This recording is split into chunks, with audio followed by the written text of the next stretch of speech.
आजकल ऐसे बहुत सारे पेशेंट हमारे पास आ रहे हैं जिनकी की उम्र 25 से 45 साल के बीच में है और उनको गर्दन का दर्द या सर्वाइकल पेन शुरू हो गया। इसका एक कारण ये भी है कि लैपटॉप यूज या ज्यादा मोबाइल यूज से लोगों की गर्दन समय से पहले खराब हो रही है। बेसिकली सर्वाइकल स्पॉन्डिलोसिस जिसे हम कहते हैं या सर्वाइकल डिस्क प्रॉब्लम या सर्वाइकल स्पाइन प्रॉब्लम, ये आजकल बहुत कॉमन हो गई है। खास तौर से उन लोगों में जो आईटी सेक्टर में काम कर रहे हैं या लंबे टाइम तक मोबाइल का यूज करते हैं। उस सिचुएशन में क्या हो रहा है कि जब वो गर्दन को एक ही पोजीशन में रख के अपने लैपटॉप पे काम करते हैं या टाइपिंग करते हैं लंबे टाइम तक, जैसे प्रोग्रामर्स हुए या आईटी प्रोफेशनल्स हुए, तो सर्वाइकल स्पाइन की जो मसल्स हैं उन पे भी लोड ज्यादा आता है, मसल्स थकने भी लग जाती है, फटीग सिंड्रोम रहने लगता है और लॉन्ग रन में उनको सर्वाइकल स्पाइन में जो डिस्क होती है वो भी जल्दी डिजेनरेट होती है, अपनी जगह से हिल जाती है। ज्यादातर पेशेंट्स को शुरू में सिम्टम्स ऐसे होते हैं कि जैसे वीकेंड आते आते उनको लगता है गर्दन में दर्द है, भारीपन है, थकान है, या फिर ये मसल्स जिनको हम ट्रेपेजियस कहते हैं या शोल्डर ब्लेड हम कहते हैं वो थकने लगता है। उनको लगता है सैटरडे कब आएगा, कब हमको ऑफिस के काम से छुट्टी मिलेगी,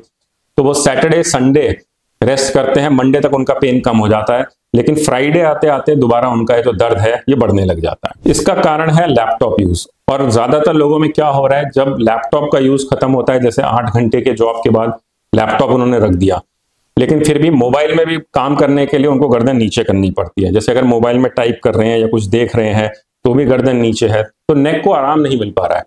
हमारा जो नेचुरल पोस्चर है नेक का, जिसमें कि हमको नेक का कर्वेचर मेंटेन करके रखना है, और जब हम साइड में देखते हैं या ऊपर देखते हैं नेक की मसल्स को रिलैक्सेशन मिलता है।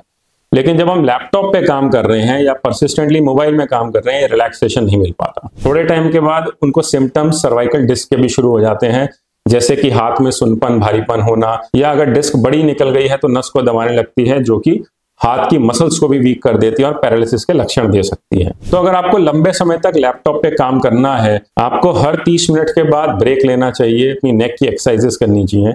ये एक्सरसाइजेस बड़ी सिंपल है, जैसे कि ऊपर देखना, नीचे देखना, दोनों साइड्स देखना। अगर आपको कंफर्टेबल है, चक्कर नहीं आते, तो आप नेक का रोटेशन भी कर सकते हैं। This will also relax your muscles. बीच में अपनी कुर्सी से उठें, थोड़ा घूम के आए, पानी पिए, या कुर्सी पे बैठे बैठे ही आप स्ट्रेचेस कर लें, जैसे हाथों को ऊपर ले जाना और स्ट्रेच करना।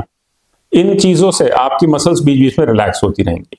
दूसरी चीज, आपको प्रॉपर कुर्सी मेज पे बैठ के ही काम करना चाहिए। अगर आप बेड पे काम कर रहे हैं, गर्दन को ज्यादा नीचे झुकाना पड़ रहा है, या सोफे पे बैठ के काम कर रहे हैं, उससे भी नेक की मसल्स पे प्रेशर ज्यादा आता है और नेक की डिस्क भी जल्दी खराब होती है। अगर आप ऐसा है कि अगर आप लैपटॉप का काम चलते चलते या अगर कोई कॉल है उसमें आपको बैठ के अटेंड नहीं करनी है, वॉक करते करते अटेंड कर सकते हैं, तो वो भी कोशिश करिए। तो अगर आपका लैपटॉप बेस्ड काम है, you are more prone for neck pain और cervical slip disc problems in future.